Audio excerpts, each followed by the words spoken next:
साहब ने कहा नथिंग बट डिसेप्शन, कुछ नहीं बस धोखा है ये। उसके बाद जब साहब को शिव की शिष्टता मिली आकाशवाणी से और माध्यमों से, इनको 3 सूत्र मिला। साहब ने कहा कि बस यही 3 सूत्र मूल है, इसी 3 काम को करिए हम और आप, और किसी आडंबर की जरूरत नहीं है शिव शिष्यों को। कोई दीक्षा नहीं लेनी है, न किसी को दीक्षा देनी है, न शिव शिष्य बनने के लिए पैसे देने हैं, न किसी को बनाने के लिए पैसे देने हैं, न किसी से कुछ लेना है, न किसी को कुछ देना है। साहब ने कहा ये 3 काम करो, तीनों निःशुल्क है। दया की याचना करनी है, नमः शिवाय से प्रणाम करना है, और लोगों को कहना है कि तुम भी महादेव के चेला बन सकते हो, हम तो है। कुछ लगता नहीं भैया, करके देखो, पुट टू टेस्ट एंड जज बाय रिजल्ट। करिए, प्रयास करिए और देखिए ये कितना कारगर है साहब का, क्योंकि साहब का ये निचोड़ ऐसे ही आपके हमारे बीच नहीं आया है। साहब का इतने दिन की तपस्या, साहब की इतने दिन की खोज, साहब की बेचैनी, उन सब का ये एक सार है, समरी है जो साहब ने हमको आपको दे दिया कि भाई साहब अब ये 3 ही काम आपको करने हैं, इस 3 काम के अलावा कोई चौथा काम नहीं करना है। नमः शिवाय से 24 घंटे में 108 बार प्रणाम कर लीजिए, चाहे वो उंगली पे करिए, चाहे माला पे करिए, चाहे अजपा जप कर लीजिए। दया की याचना कर लीजिए, कहीं रहिए आप, घर में, बाहर में, सड़क पे, चौराहे पे, ऑफिस में, अपने खेत में या दुकान में, हे महादेव आप मेरे गुरु हैं, मुझ पर दया कर दीजिए। क्या लगता है इतना बोलने में? इतना का भी समय हमारे आपके पास नहीं है, ऐसा नहीं है। और इतना बड़ा जन सैलाब यहाँ उपस्थित है, वो इसलिए है कि महादेव की दया आप में, हम में उतर रही है। साहब के बताए रास्ते पर हम और आप चलने का प्रयास कर रहे हैं, तभी हम और आप यहाँ पर उपस्थित हुए हैं। सारे लोग कोई अपना काम छोड़ के आए होंगे, कोई अपनी दुकान बंद करके आया होगा, कोई ऑफिस से छुट्टी लिया होगा, कोई खेत छोड़ के आया होगा, किसी ने अपने बच्चों को घर छोड़ा होगा। क्यों आए हैं इतनी दूर आप इस ठंड में? कुछ न कुछ तो है। महादेव के गुरु स्वरूप से जुड़ने की जो साहब ने विधा हमको दी और हम और आप उस पर चल रहे हैं, वो असरदार है, वो कारगर है, वो काम करता है, तभी हम और आप यहां मौजूद हैं। और नहीं काम कर रहा होता तो आज करोड़ों लोग भारत और भारत से बाहर शिव की शिष्टता ग्रहण किए हुए और साहब दीदी के बताए रास्ते पर ईमानदारी से चल रहे हैं। बिल्कुल हम और आप साहब दीदी के बताए रास्ते पर निरंतर चलते रहें, ये हमारी आपकी समझ जो साहब दीदी के 3 सूत्रों पर आधारित है, उस पर स्थायी रूप से टिकी रहे। हम लोग इसकी याचना करें, महादेव से ये दया मांगे कि साहब ने जो कहा है आपके निमित्त वो हमसे करवा लीजिए। बाकी काम के लिए तो कहते हैं हम और आप महादेव को, वो जगत गुरु है, वो हर काम आपसे हमसे करवा लेगा। उसके लिए हमारे अंदर कोई पात्रता हो ये जरूरी नहीं है, हम तो निरीह हैं। शिष्य के रूप में, उनके सानिध्य में, उनके आश्रय में, उनकी परिधि में जाने की आवश्यकता है। और जाने के लिए कोई रॉकेट साइंस साहब दीदी ने नहीं दिया, जाने के लिए साहब ने कोई भी ऐसा मार्ग नहीं बताया जो बहुत कठिन है। बिल्कुल आसान है, सरल है, सुलभ है, हम और आप आसानी से वहां तक चल सकते हैं। उसमें हम लोग को अपना दिमाग नहीं लगाना है। साहब ने कहा, एक बार साहब एक किस्सा सुनाते थे, आप लोग में से कई लोगों ने सुना होगा, वीडियो उसके यूट्यूब पे भी है, कि हरियाणा में एक नंबरदार हुआ करता था। नगर पालिका में पहले के ज़माने में अंग्रेज़ों में नंबरदार हुआ करते थे, जो रिक्शा, ठेला और मोटरसाइकिल या इस तरह की जो चीज़ें होती उस पर नंबर लगाता था नगर पालिका का। तो एक गांव में रहता था। एक बार वो किसी काम से शहर गया और शहर से जब वापस अपने गांव की ओर लौटा तब तक बहुत तेज बारिश हो रही थी और रास्ते में एक नदी पड़ती। जब तक वो नदी के पास पहुंचा, नदी में इतना पानी था कि वो नंबरदार खड़ा होकर सोचने लगा कि अब हम उस पार जाएं कैसे, अपने गांव में जाएं कैसे हम, क्योंकि पानी इतना तेज बहाव है कि मैं पार नहीं कर सकता। तो वो सोच रहा था, तभी एक साधु वहां बैठा था। उसने पूछा कि क्या हुआ बच्चे? नंबरदार ने कहा, बाबा मुझे गांव जाना है, इस नदी में इतना पानी है और रात में कहाँ रुकूंगा, आसपास कोई गांव भी नहीं है, घर भी नहीं है, बहुत समस्या है। तो साधु ने कहा कि एक काम करो, जाओ वहां नदी के किनारे बालू का टीला है, वहां से दोनों हथेलियों में बालू भर के ले आओ।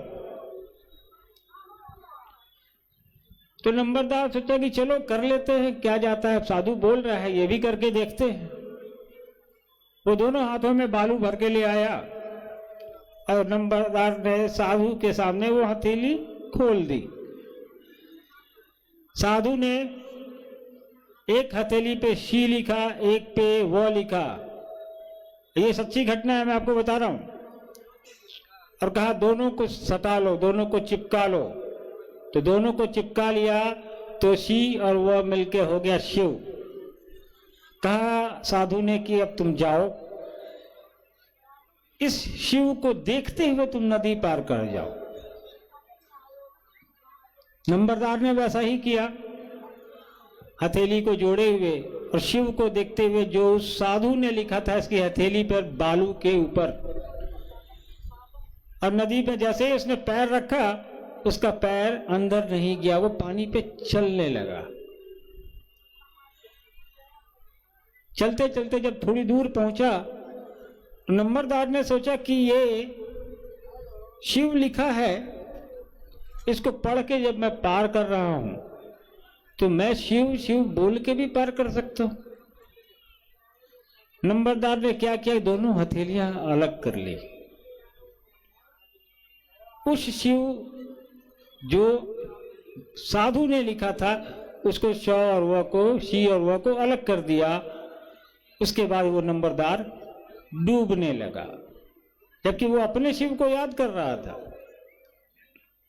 तो जब देखा पानी गर्दन से ऊपर आ गया तो नंबरदार चिल्लाया, बाबा बचाइए, मैं डूब रहा हूं।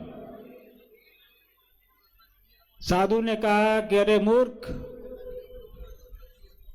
अपने शिव को छोड़, मेरे शिव को देख।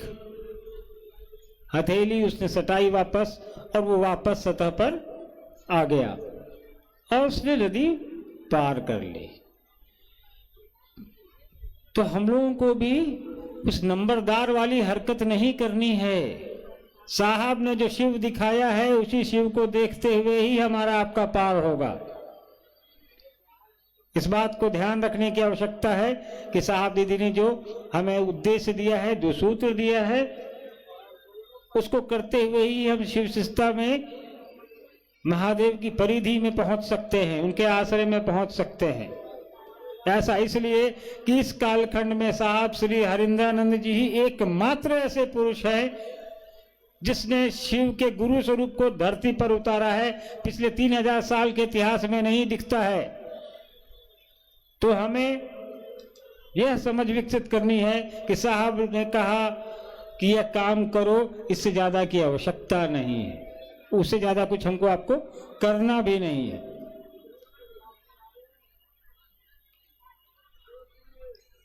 सीतामढ़ी की इस पवित्र धरती पर आने का सौभाग्य आप लोगों के द्वारा दिया गया हम लोगों को। वैसे भी शहर से मेरा पुराना लगाव है।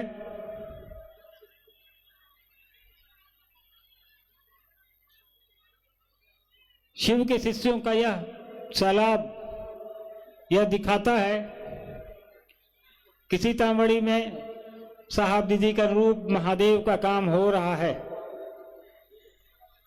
ये उम्मीद है कि आने वाले समय में सीतामढ़ी जिले के हर एक घर में शिव की शिष्यता का दीपक जलेगा, हर एक दिल में शिव स्थापित होंगे, उनका गुरु स्वरूप स्थापित होगा। आप सब, हम सब शिव के शिष्य हैं। अनुशासन में रहने वाले को ही शिष्य कहते हैं। अभी आपके बीच बरखा दीदी आएंगी, वो भी आपसे बात करेंगी। आपसे एक अनुरोध करूंगा, जहां हैं अपनी जगह बैठे रहेंगे। कार्यक्रम के उपरांत भी धीरे धीरे निकलेंगे। तब तक मुझको अनुमति दीजिए, बरखा दीदी आएंगी, आपसे बात करेंगी, पुनः आपके दर्शन हो, पुनः आपसे मुलाकात हो, इस उम्मीद के साथ आप सभी के चरणों में मेरा प्रणाम है। सुना हम लोगों ने भी अर्चित आनंद भैया से गुरु, सदगुरु एवं जगत गुरु विषय पर मैं पुनः निवेदन करूंगा। एक छोटा सा भजन बहन ऋतु कुमारी जी से कृपया आप मंचासीन होकर अपने गुरु के चरणों में रखने का कष्ट करेंगे। साज बात पर जो भाई हैं, निवेदन होगा कृपया आप भी आ जाए।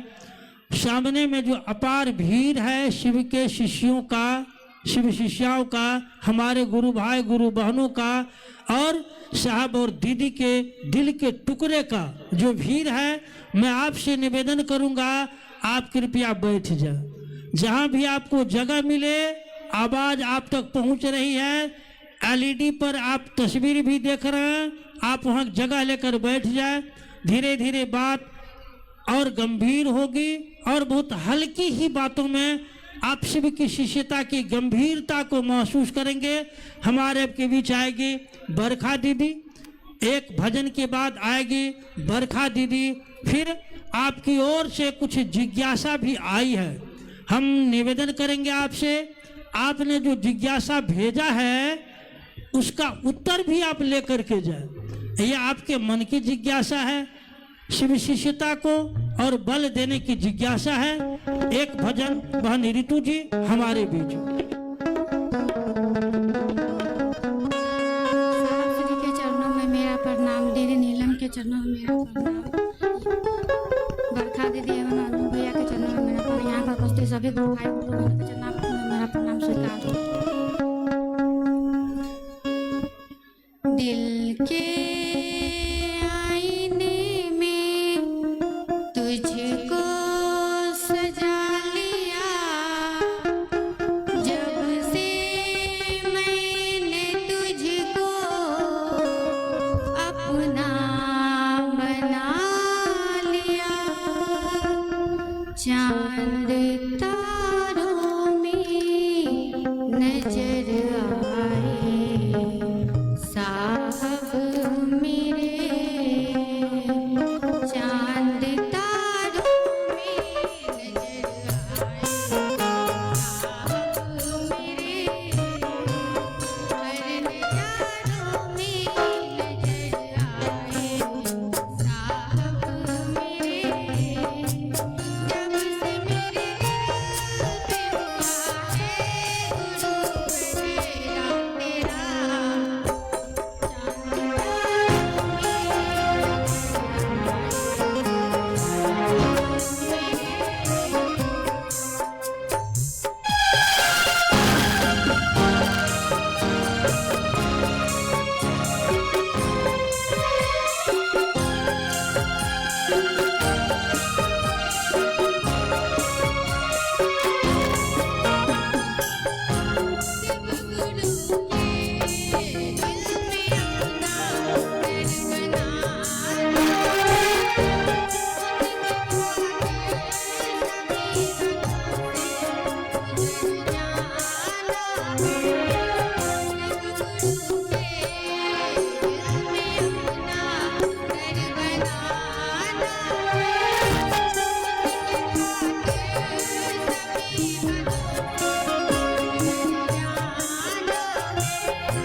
सुना हम लोगों ने भी, बहुत ही प्यारा भजन बहन ऋतु से।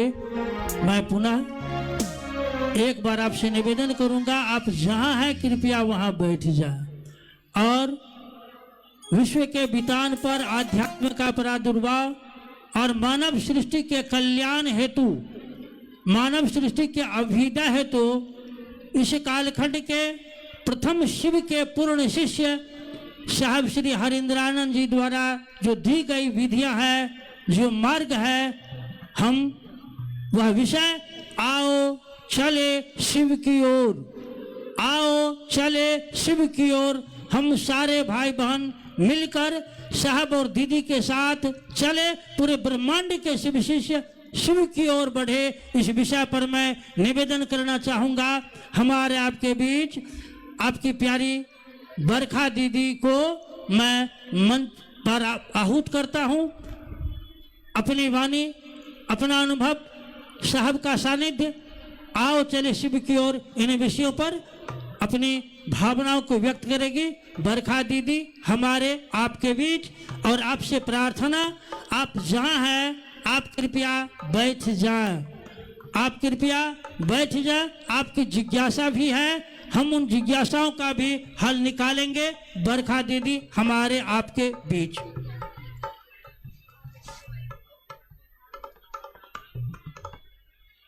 ऊंचा है।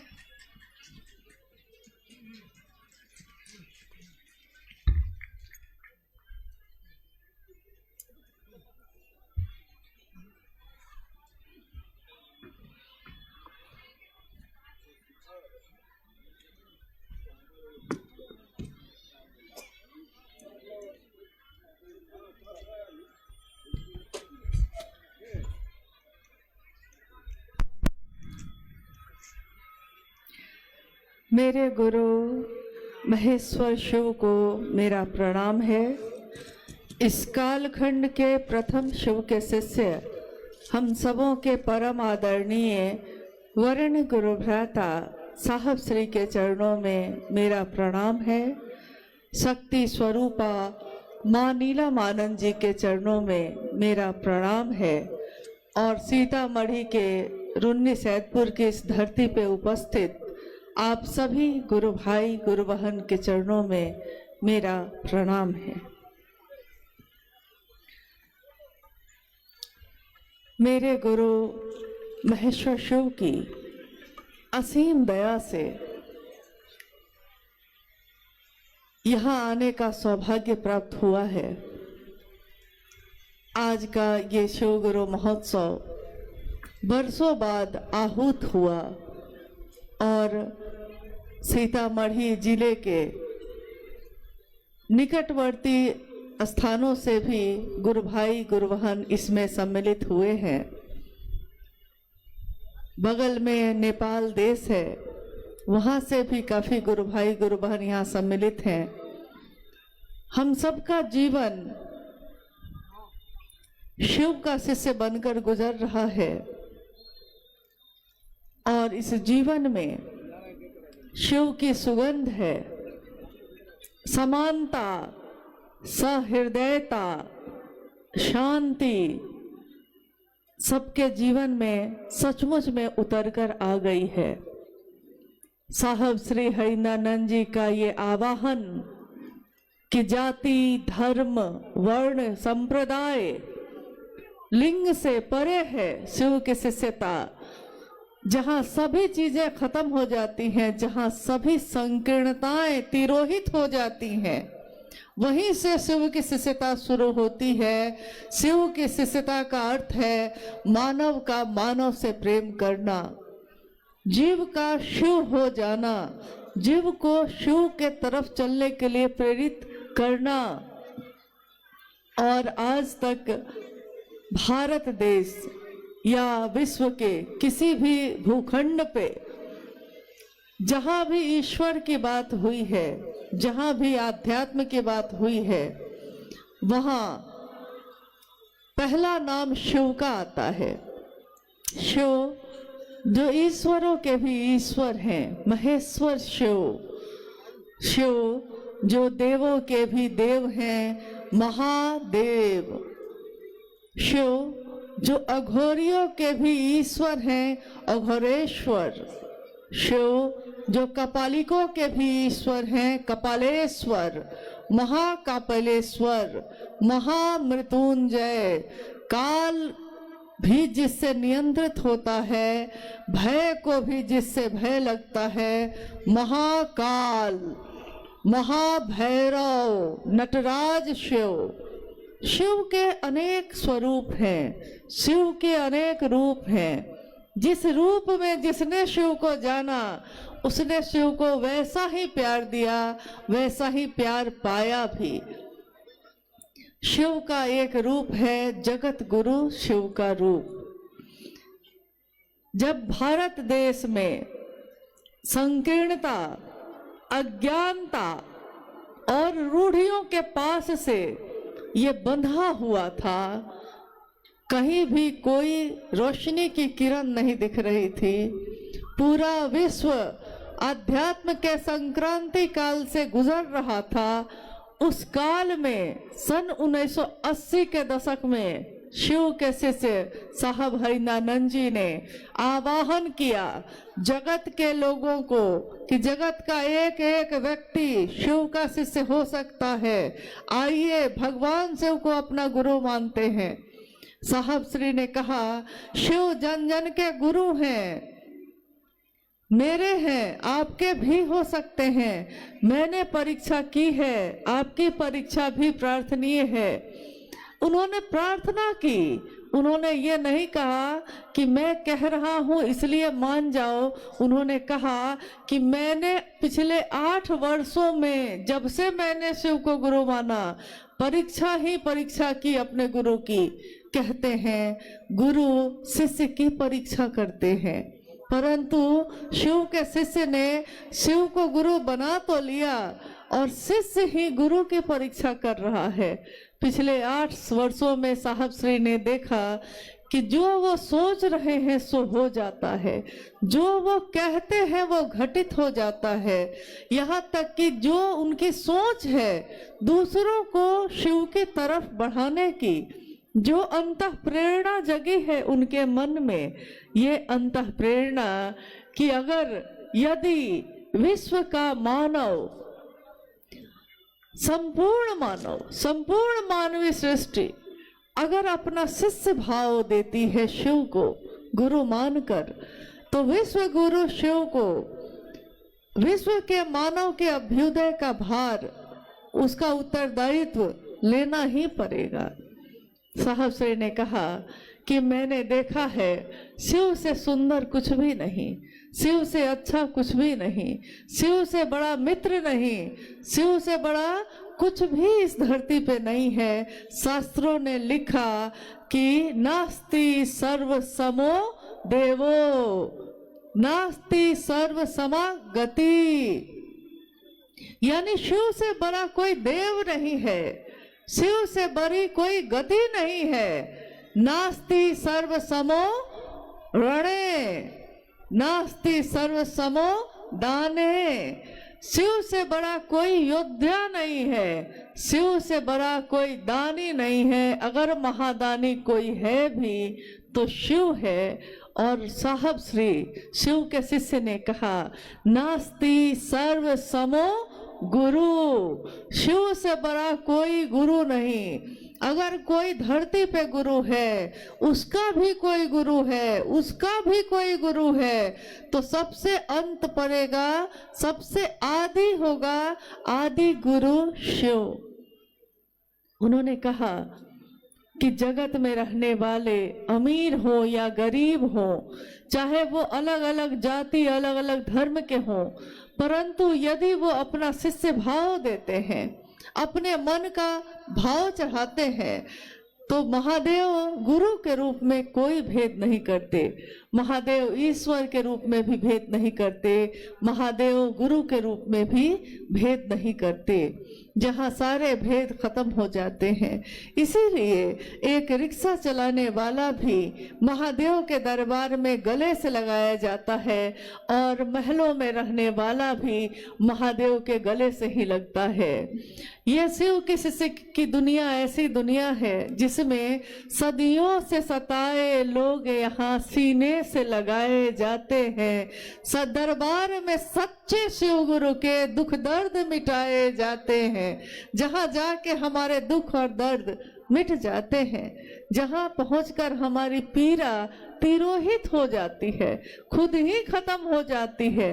हम भूल जाते हैं हमारे जिंदगी में क्या दुख है, क्या गम है, जिसको हम भूल जाते हैं जब महादेव का सानिध्य प्राप्त करते हैं। उसी महादेव को अपना गुरु बनाने की बात साहब ने कही। साहब श्री हरिनानंद जी ने जो इस संक्रांति काल में आध्यात्म का बिगुल बजाने वाले हैं और जिन्होंने कहा कि मानव का मानव से प्रेम करना ही धर्म है। धर्म हिंदू मुस्लिम सिख ईसाई नहीं होता। धर्म वो होता है जो एक मानव धारण कर सके और धारण करके जिसके कारण जीवन बढ़ सके। संप्रदाय आपस में बांट सकते हैं, परंतु मानव का धर्म आध्यात्म सारी रंगीनियों को एक कर देता है। आध्यात्म रंगीनियों पर निर्भर नहीं करता। आध्यात्म की रोशनी हर इंसान में एक ही होती है। हमारे रगों में खून एक ही तरह दौड़ता है, हमारी सांसें एक ही तरह से चलती हैं, हमारे दिल की धड़कनें एक ही तरह से धड़कती हैं, हमारा जीवन जो चलता है एक जैसा ही है। अगर आप ना कहिए तो किसी को पता भी ना चले कि कौन किस जाति का है, कौन किस धर्म का है, हम बताते हैं। परंतु जब साहब श्री के जीवन में एक क्षण, एक पल ऐसा आया जब आकाशवाणी हुई और आकाशवाणी में उनसे पूछा गया कि तुम जो करते हो दूसरों को करने के लिए नहीं कहते हो। साहब श्री ने कहा कि मैं उस समय डिप्टी कलेक्टर था, मैं कह सकता था कि मैं डिप्टी कलेक्टर हूँ, मैं कह सकता था कि मैं अमुक व्यक्ति हूँ, मैं हरिंद्रानंद हूँ, लेकिन मुझको कुछ भी याद नहीं रहा। मुझको बस इतना ही याद रहा कि मैं शिव का शिष्य हूँ और मैं शिव का शिष्य बनाता हूँ, शिव का शिष्य हूँ और शिव शिष्य बनाता हूँ। इस परिचय के अलावा मुझको कुछ भी याद नहीं रहा कि मैं कौन हूँ, कहाँ से आया हूँ, कहाँ को जाऊँगा। आध्यात्म आत्मा का विज्ञान है, खुद की खोज है, स्वयं की खोज। मैं कौन हूँ, कहाँ से आया हूँ, कहाँ को जाऊंगा और मेरे इस जीवन का उद्देश्य क्या है। जब शिव की शिष्यता की व्याप्ति हुई थी उससे पहले उसकी पृष्ठभूमि में, यानी शिव की शिष्यता आज जो व्यापक है, जिसकी व्याप्ति दिख रही है चारों तरफ, जहाँ जाइए वहाँ शिव का शिष्य मिल जाता है। जहाँ जाइए हाथों में रुद्राक्ष के कंगन वाले गुरु भाई गुरु बहन मिल जाते हैं। इससे पहले जब ये व्याप्ति हुई भी नहीं थी उस समय साहब श्री ने पृष्ठभूमि में उसकी तैयारी शुरू की थी कि विश्व का मानव शिव भाव से भर सके, यह पूरी धरती शिवमय हो सके। इस तैयारी में उन्होंने काफी पीड़ा भी सही, काफी कष्ट भी सहे। साहब कहते हैं कि जब से चला हूँ चलता ही जा रहा हूँ, बस चलता ही जा रहा हूँ और इस धराधाम पे आया हूँ। मेरे जीवन के इतने वर्ष बीत गए हैं, एक दिन सबको यहाँ से जाना होता है, मुझको भी जाना होगा। धराधाम से सबको जाना ही पड़ता है, परंतु मैं जब से यहाँ आया हूँ मैंने अपने जीवन में इसके सिवा कुछ भी और नहीं चाहा कि शिव हमारे आपके सबके गुरु हो जाए। मैंने चतुष्टय कोई कामना नहीं की। मैंने अर्थ धर्म वित्त काम मोक्ष किसी चीज की कामना नहीं की। मेरे मन में एक ही कामना है कि हर व्यक्ति सचमुच में शिव का शिष्य बन जाए। इसके सिवा मैंने शिव से कुछ नहीं मांगा। दुनिया ने शिव से मांगा, दुनिया ने शिव से अपनी मनोकामनाओं की पूर्ति मांगी। उन्होंने उपवास किया, साधना की, उपासना की, मंत्रों का जप किया और महादेव से मांगा। महादेव ने औढ़रदानी के रूप में, ईश्वर के रूप में, समदर्शी होने के रूप में सब कुछ दिया, परंतु महादेव का एक रूप जो ज्ञान देता है, जो ज्ञानदाता का स्वरूप है, उससे विश्व के मानव नहीं जुड़े। साहब कहते हैं कि मुझको पीड़ा है इस बात की, जब इतना सुंदर गुरु है तो क्यों नहीं शिव को ही अपना गुरु बनाया जाता है। और गुरु कोई हो, चाहे वो शरीर में हो, चाहे वो शरीर से परे सूक्ष्माति सूक्ष्म स्वयं ईश्वर हो, गुरु भेद नहीं करता। जो शिष्य बन के जाता है वो किसी जाति का हो, किसी धर्म का हो, किसी वर्ण का हो, अमीर हो, गरीब हो, कोई हो, गुरु ज्ञान देने की जिम्मेदारी वहन करते हैं और कोई भी शिष्य बनकर शिव को गुरु बना सकता है। इसीलिए आज शिव की शिष्यता में हर धर्म के लोग शामिल हो रहे हैं बहुत तीव्र गति से, क्योंकि हमारी जड़ वही है। आज टहनियाँ हैं, पत्ते हैं, वृक्ष की शाखाएं, प्रशाखाएं फूट रही हैं, परंतु उसकी जड़ तो एक ही है। हमारी उत्पत्ति का मूल एक ही है, हमको जाना भी एक ही जगह है। तो जो शिव जगत के गुरु के रूप में आज विराजमान है, हम आज उनको अपना गुरु बनाकर अपने जीवन को धन्य मानते हैं। कभी हमने सुना था कि राजा भगीरथ ने, जिनके बारे में आपने सुना था या सुना होगा, अपने बड़े बुजुर्गों से सुना होगा, शास्त्रों में पढ़ा होगा, किताबों से जाना होगा, कहानियां सुनी होंगी कि जब माँ गंगा का अवतरण हुआ था यहाँ धरती पे, जब माँ गंगा यहाँ नहीं थी, उससे पहले की घटना है कि एक राजा हुए भगीरथ। राजा भगीरथ के पूर्वज सबका संहार हो गया, सब मृत्यु को प्राप्त हुए, परंतु किसी का उद्धार नहीं हो रहा था। जब उद्धार नहीं हुआ तो लोगों ने सुझाव दिया राजा भगीरथ को कि अगर आकाश गंगा से गंगा नदी धरती पे उतर जाए और उसकी पावन जलधारा में आपके पूर्वजों की अस्थियां अगर भींग जाए, उसमें प्रवाहित हो जाए, तो सबको उद्धार हो जाएगा। लेकिन ये काम बड़ा कठिन है। मात्र माँ गंगा को जमीन पे उतारने की बात हो रही थी, लेकिन बात बड़ी कठिन है, बहुत मुश्किल है, इतना आसान नहीं है। तो राजा भगीरथ ने तपस्या शुरू की माँ गंगा की। कितने वर्षों के कठोर तपस्या के बाद गंगा प्रकट होती हैं। राजा भगीरथ गंगा से कहते हैं कि माँ, आप धरती पे उतर आइए, मेरे पूर्वजों का उद्धार होगा। माँ गंगा कहती हैं, क्योंकि उस समय उनके जल में, उनके जल की धारा में बड़ा प्रवाह है, बहुत तेज है, बहुत तीव्र है वो।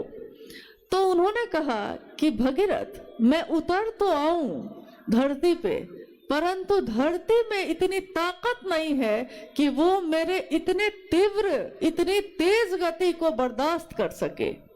अगर मैं इस गति से उतरी धरती पे तो पूरी धरती डूब जाएगी, कुछ भी बचेगा नहीं। इसलिए मैं उतरना तो चाहती हूँ, उतर नहीं सकती, मेरी गति बहुत तीव्र है, इसको पृथ्वी धारित नहीं कर सकेगी। अब भगीरथ बड़े निराश हुए, तो सबने उनसे कहा कि भाई, जब हारे को, जब सब जगह से हार जाता है कोई, तो वो शिव की शरण में जाता है। अब महागुरु महादेव ही, वो शिव ही आपके इस पीड़ा का समाधान कर सकते हैं, आप उनकी तपस्या करिए। कहानी है कि राजा भगीरथ ने शिव की तपस्या शुरू की। घनघोर तपस्या करते करते एक दिन शिव प्रकट होते हैं, पूछते हैं, भगीरथ क्या चाहिए? भगीरथ कहते हैं कि मुझको माँ गंगा को उतारना है जमीन पे, मगर वो कहती है कि मेरी गति इतनी तेज है कि धरती बर्दाश्त नहीं कर सकेगी महादेव, अब मैं क्या करूं? महादेव ने कहा, बस इतनी सी बात है, ये कौन सी बड़ी बात मांगी तुमने? और कहानी है, घटना है कि शिव ने अपनी जटाओं को खोला है और माँ गंगा को कहा है कि उतरो, अपनी तीव्र गति के साथ उतरो। तुम में जितना तेज है, जितनी गति है, उस गति के साथ उतरो। गंगा तीव्र गति से उतरती है, तेज से, अहंकार से भरी हुई कि मुझसे बड़ी गति, मुझसे बड़ा तेज किसी में नहीं है, उतरती चली जाती हैं, शिव की जटाओं में समाती चली जाती हैं और शिव अपनी जटाओं को बांध लेते हैं। गंगा उस जटा में अंदर ही समाहित रह जाती हैं। अब भगीरथ फिर परेशान हुए। भगीरथ ने कहा कि शिव भगवान, आपने तो माँ गंगा को उतारा परंतु अपनी जटाओं में बांध लिया, फिर मेरा क्या फायदा हुआ? मेरे पूर्वजों का उद्धार तो नहीं हुआ। तो कहते हैं, कहानी है ये, कहते हैं कि शिव ने अपनी जटा का थोड़ा सा हिस्सा, बस थोड़ा सा हिस्सा खोला है और गंगा जो इतनी तेज से उतरी थी धरती की तरफ, धीरे धीरे धीरे धीरे पतली सी गंगोत्री में उनकी धारा है, पतली सी धारा धीरे धीरे धीरे धीरे धरती पे उतरी है और आगे जाकर बहुत चौड़ी होती चली गई है, लेकिन वो प्रवाह शांत हो गया है। तो आज भी लोग भगीरथ का नाम लेते हैं। आज भी लोग कहते हैं कि हे भगीरथ राजा ऐसे थे जिन्होंने गंगा को उतारा शिव की जटाओं में, शिव की जटाओं से गंगा धरती पे उतरी। आप गौर कीजिए, साहब हरिंद्रानंद जी ने क्या किया। साहब हरिंद्रानंद जी ने अपने मन को साधा। उन्होंने शरीर से कोई तपस्या न की, लेकिन उन्होंने अपने मन को तपा दिया इस बात के लिए कि शिव, साक्षात शिव धरती पे उतर जाए। एक गंगा को उतारने में तो भगीरथ की हालत खराब हो गई और यहाँ स्वयं शिव को ही जमीन पे उतारने की बात उन्होंने की।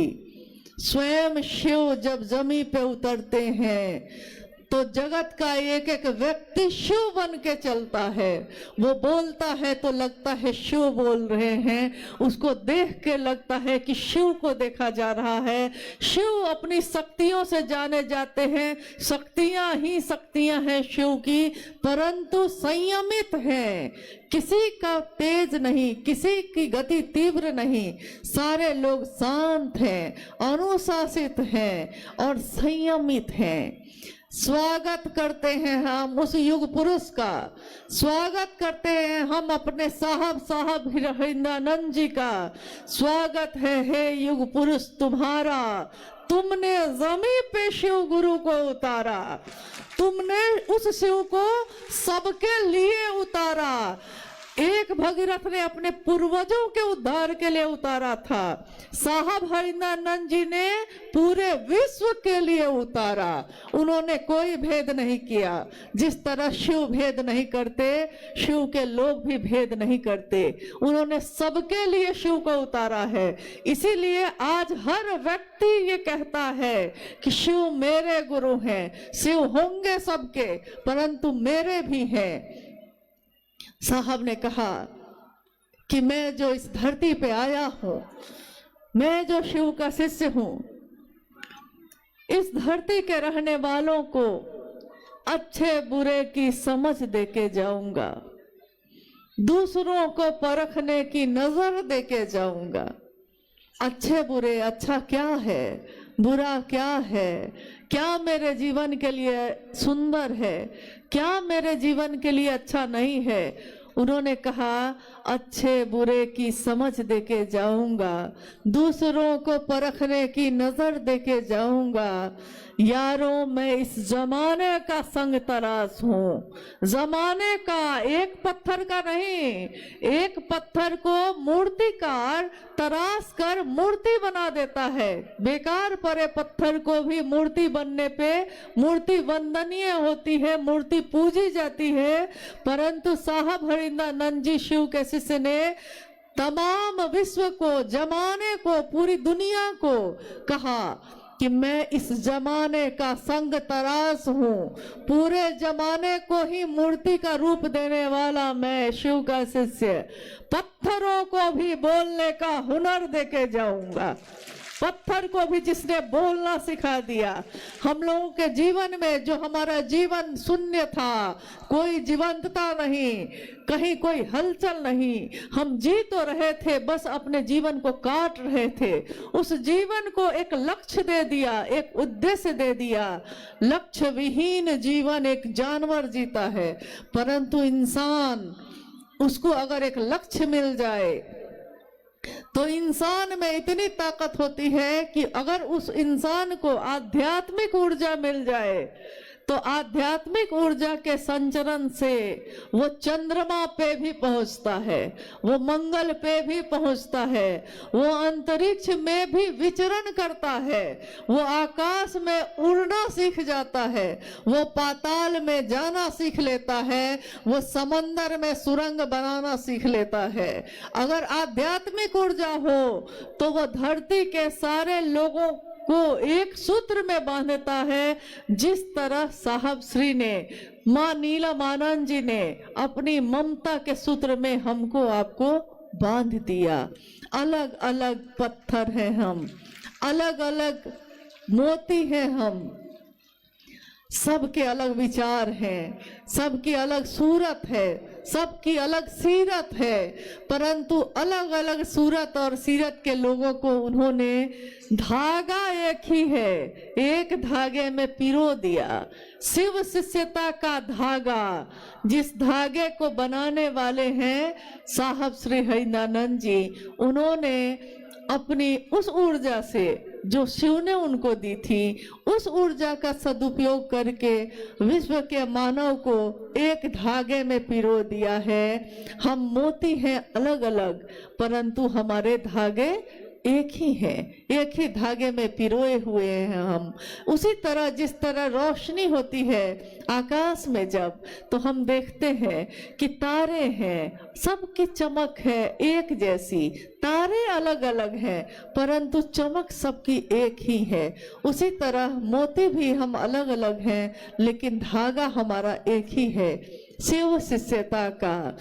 और शिव की शिष्यता मेरे मन प्राण में स्वस्फूर्त जागरण हो जाए, उसका जाग जाए मेरे मन में, इसके लिए उन्होंने दिया पहला सूत्र, जिसमें हम कहते हैं, हे शिव आप मेरे गुरु हैं, मैं आपका शिष्य हूँ, मुझ शिष्य पर दया कर दीजिए।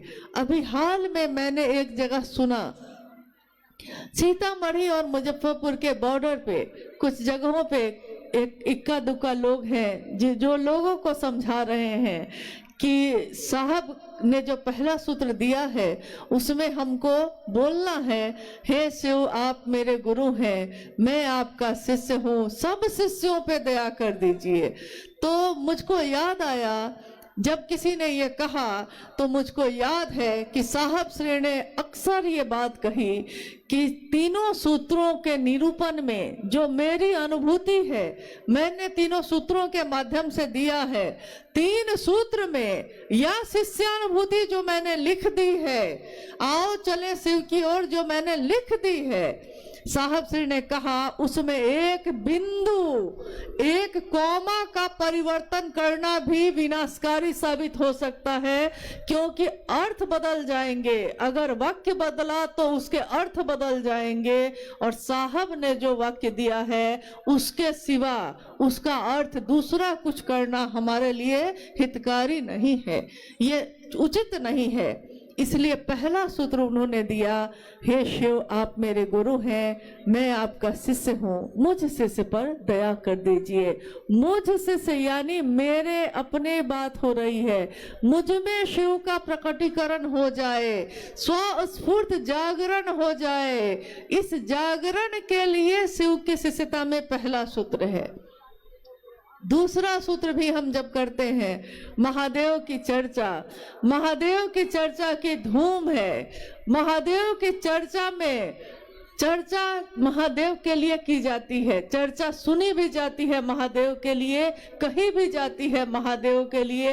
यहाँ कोई गुरु नहीं है, यहाँ कोई विद्वान नहीं है, यहाँ कोई प्रवचन करता नहीं है। यहाँ शिव के शिष्य जमा हुए हैं, शिव की बात हो रही है, शिव की चर्चा कहना और सुनना शिव के लिए होता है। ये तमाशा नहीं है, भीड़ इकट्ठी करना साहब का मकसद नहीं है। उनका ये मकसद नहीं है कि हंगामा खड़ा कर दूं मैं, उन्होंने कभी ये नहीं चाहा।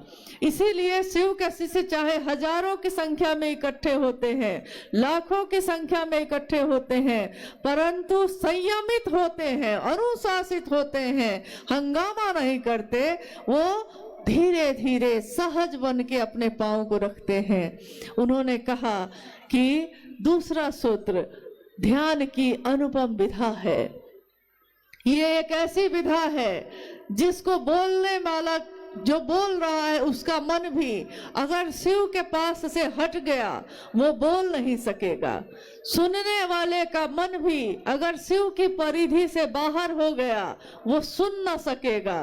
तो बोलने वाले का मन भी, सुनने वाले का मन भी शिव की परिधि में रहना बहुत जरूरी है, अनिवार्य है। इसीलिए महादेव से दया मांगकर ही महादेव की चर्चा करिएगा, ताकि मेरा मन हमेशा शिष्य बनकर उनकी महिमा का गान गाता रहे, मेरे गुरु शिव सबके हो जाए, इसका काम हमारे आपके इस शरीर से होता रहे, इसी की कामना है।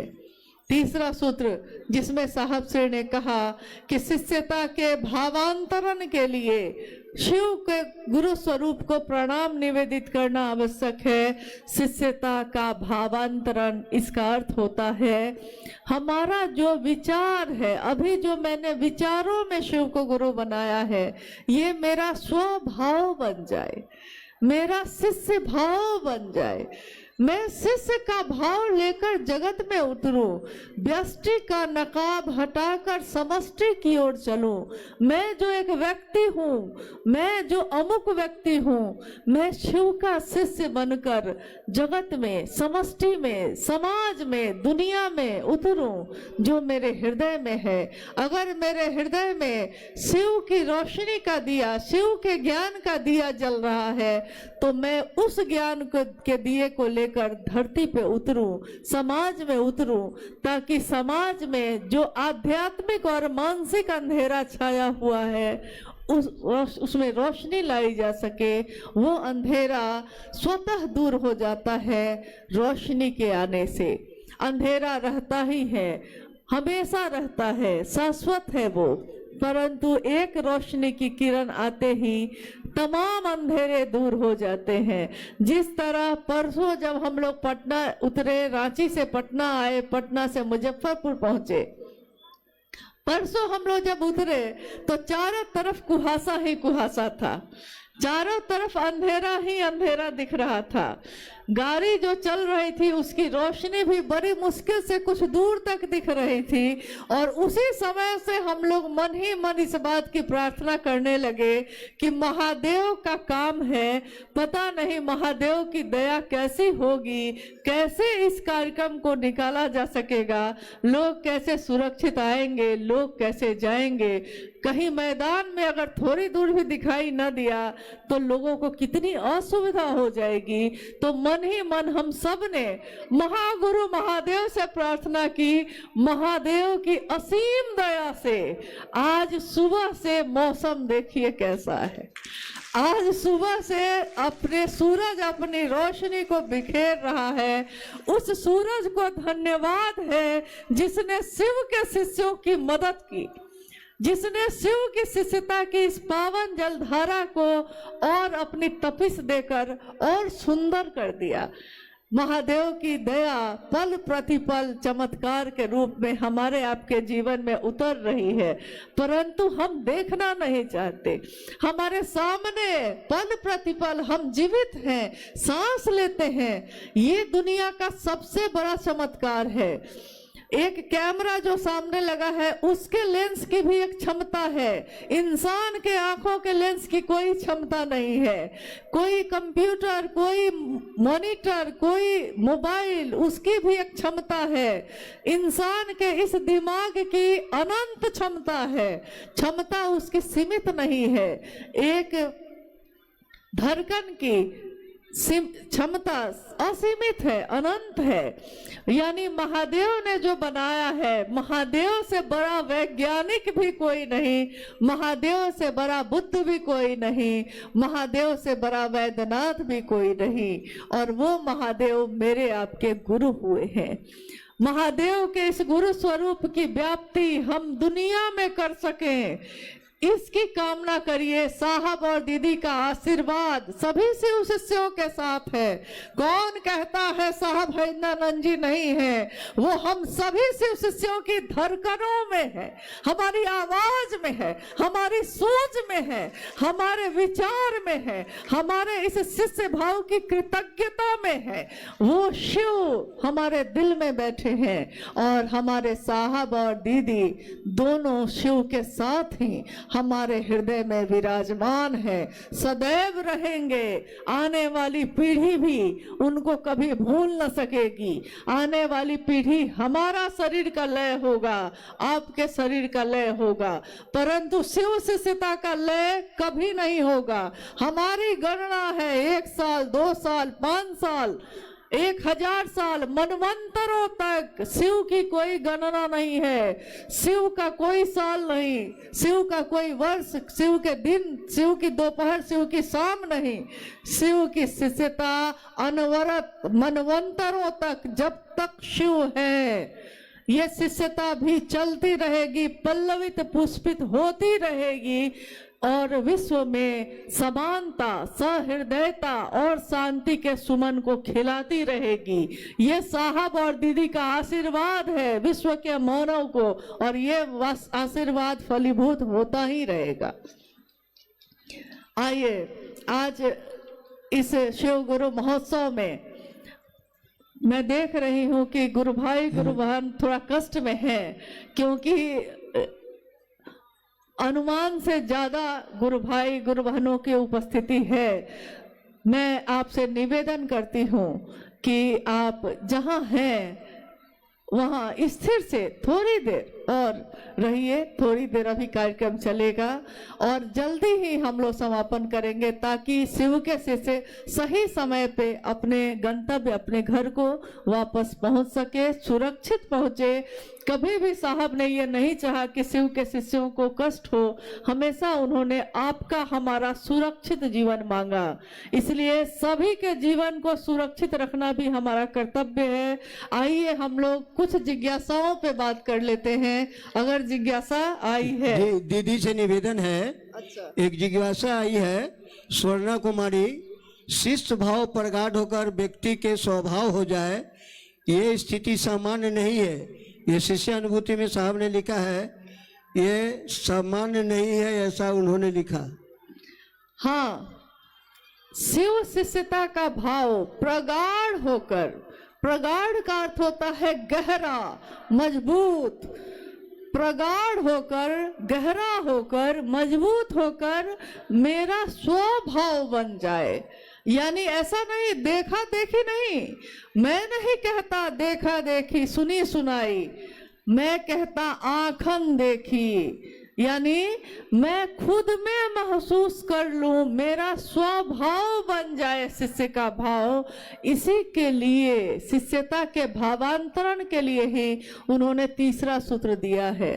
शिष्य भाव मेरा स्वभाव बन जाए।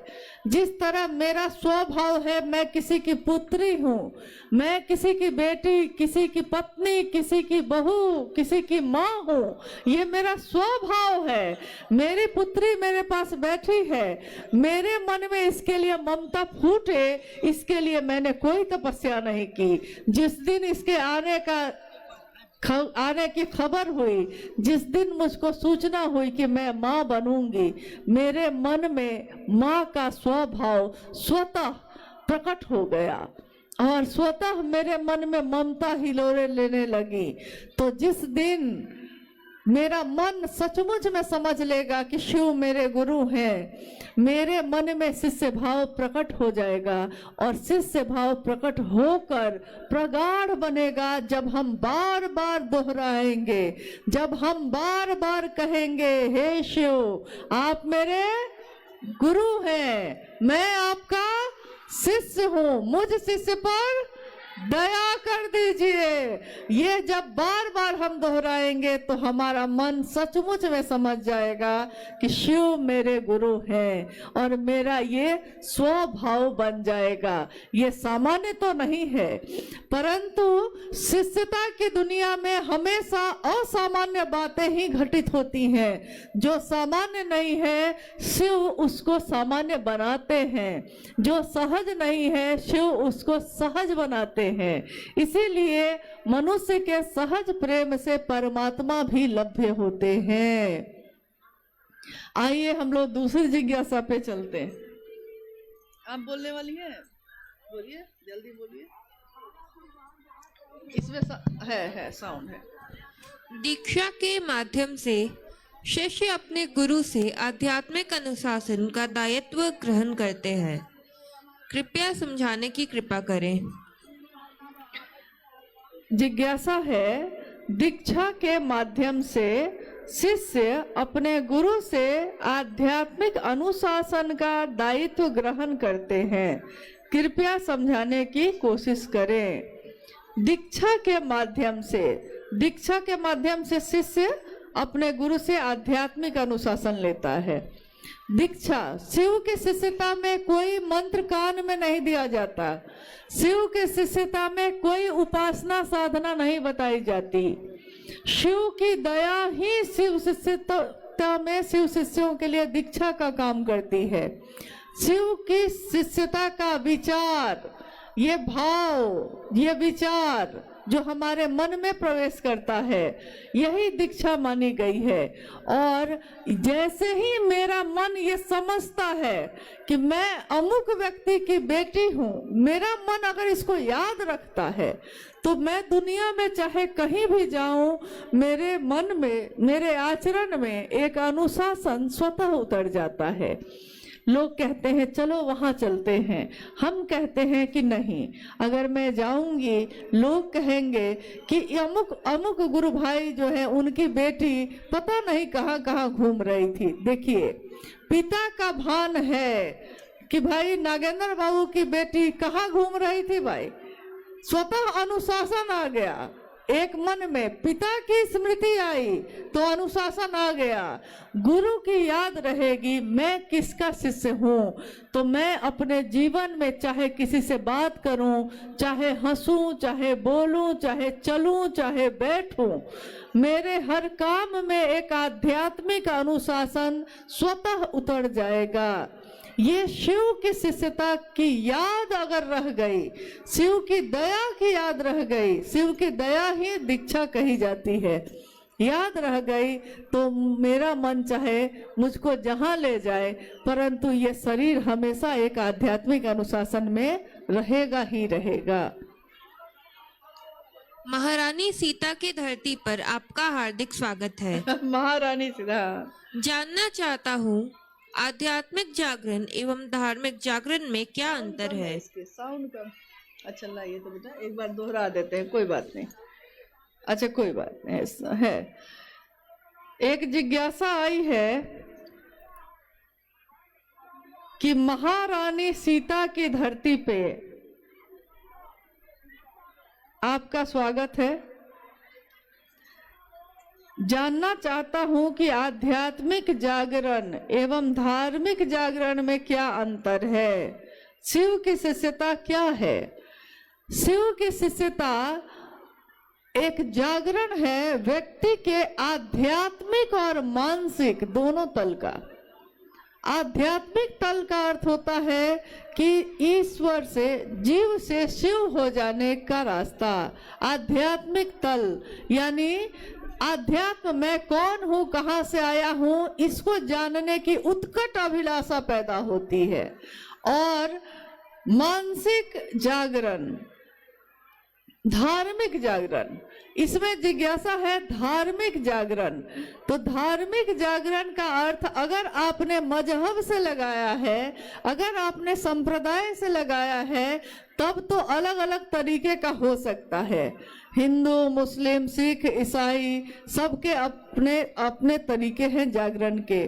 परंतु अगर आपने धर्म, जो सचमुच मूल में जो धर्म धारण करने योग्य धर्म का मतलब है, तो ये मानव का मानव से प्रेम होना ही है। ये शिव के शिष्यों का पूरी धरती के प्रत्येक व्यक्ति से प्रेम होना, शिव की शिष्यता में उसको शिव की ओर बढ़ाना, यही है और कुछ भी नहीं है। पढ़ देते हैं क्योंकि फिर आवाज कम। एक जिज्ञासा आई है, माला पर गिनती में प्रणाम करना, टुकड़े टुकड़े में प्रणाम करना एवं अजपा जप के माध्यम से प्रणाम करना, तीनों में क्या अंतर है? माला पे जप करना यानी मंत्रानुक्रम से होगा, सांस का उससे कुछ लेना देना नहीं होगा, मंत्रानुक्रम से होगा। टुकड़े टुकड़े में करना यानी जितना मेरा मन जितनी देर महादेव पे टिके उतनी देर आप उसको प्रणाम कर लीजिए। और अजपा जप यानी सांसों के माध्यम से आप अहर्निश शिव को प्रणाम कर सकते हैं। सांसों की माला पे जपलू में शिव का नाम, सांसों की माला पर श्वास श्वास में नाम ले, वृथा श्वास मत खो, ना जाने इस श्वास का फिर आना हो ना हो। हर सांस में उस शिव का नाम ले सके, शिव का प्राण मंत्र जो नमः शिवाय है उसका उच्चारण कर सके, उसको अनुभूत कर सके, इसकी कोशिश करनी है। जिज्ञासाएं बहुत सारी आई है और मुझको लगता है कि शिव शिष्य होने की घोषणा भी आई होगी। शिव शिष्य बनने की घोषणा के लिए भी बहुत सारे नाम आए हैं। जिज्ञासा बहुत सारी है, बनो तो शिव, रहो तो शिव और जियो तो शिव। साहब श्री का कथन है, माँ दीदी नीलमानंद जी की ममता ये पुकार के कहती है, और साहब का ये कथन ये कहता है कि बनना ही चाहते हैं, कोई डॉक्टर बनता है, कोई इंजीनियर बनता है, कोई मास्टर बनता है। अरे बनना ही है तो सबसे सुंदर पक्ष जो है वो पक्ष है जीव का शिव हो जाना। तो सबसे सुंदर पक्ष को लेकर बनिए। कोई पूछे कि कौन है आप, तो आप क्या कहिएगा? कोई पूछे कौन है आप क्या कहिएगा? मैं कौन हूँ? मैं शिव का शिष्य हूँ। कोई पूछे रहते हैं कैसे रहते हैं, तो कहिए कि मैं पीता वारी प्रपातों पे, मैं सोता चट्टानों पे। जैसे शिव बैठे हैं चट्टानों पे, जैसे शिव न्यूनतम व्यवस्था में भी सुखी रहा जा सकता है सिखाते हैं। जो तीनों लोगों का वैभव देने वाले शिव हैं, वो सिखाते हैं कि न्यूनतम व्यवस्था में भी सुखी रहा जा सकता है। जियो तो शिव, जियो यानी जीवन को जीने की कोशिश करिए। मौत तो आनी ही है, एक दिन आके रहेगी। मौत महबूबा है, अपनी एक दिन गले से लगाएगी, परंतु जीने की कोशिश करिए। चाहे थोड़ी भी सुविधा हो, जीना आपका जीवन सबसे बेशकीमती है। जीवन को जीने के लिए उस महागुरु महादेव से दया मांगिए, प्रार्थना करिए। बहुत सारे नामों की घोषणा यहाँ आई है और इतने नाम को बोलना संभव नहीं है। आज के इस शिव गुरु महोत्सव में, जिसमें सभी शिव के शिष्य शामिल हुए हैं, इसमें आने वाले सभी लोगों से मैं निवेदन करूंगी कि जब वो यहाँ से लौटें तो बहुत धीरे धीरे आराम से, किसी को धक्का मत दीजिएगा, बिल्कुल आराम से, धीमे धीमे कदमों से, धीरे धीरे पहले पीछे के लोग, फिर धीरे धीरे इधर के लोग जाएंगे, तब तक वो बैठे रहेंगे। और घोषणा है, जितने भी नाम इस गुरु के मंच पे आए हैं, उन सभी नामों की घोषणा हम लोग करते हैं कि आज और अभी से इन सभी भाई और बहनों ने महेश्वर शिव को अपना गुरु बनाया है। इनके नाम की घोषणा शिव के अंतरिक्ष साम्राज्य में प्रेषित की जाती है। कृपया दर्ज हो, जागो जागो महादेव। बहुत धीमे धीमे आप सब यहाँ से प्रस्थान करेंगे। आप सभी के चरणों में मेरा प्रणाम है।